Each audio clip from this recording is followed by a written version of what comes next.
இதை பார்த்து அறிந்து நடக்காதவன் மனிதனில்லே, பிழைக்கும் மனிதனில்லே.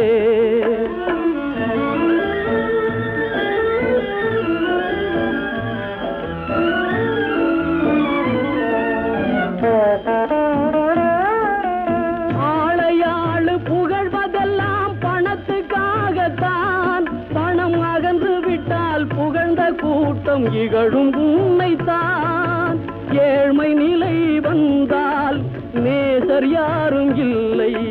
ஏழ்மை நிலை வந்தால் நேசர் யாரும் இல்லை. இதை எண்ணி பார்த்து நடக்காதவன் அடைவான் தொல்லை. பணம் பந்தியிலே, குணம் குப்பையிலே, இதை பார்த்து அறிந்து நடக்காதவன் மனிதனில்லே, பிழைக்கும் மனிதனில்லே.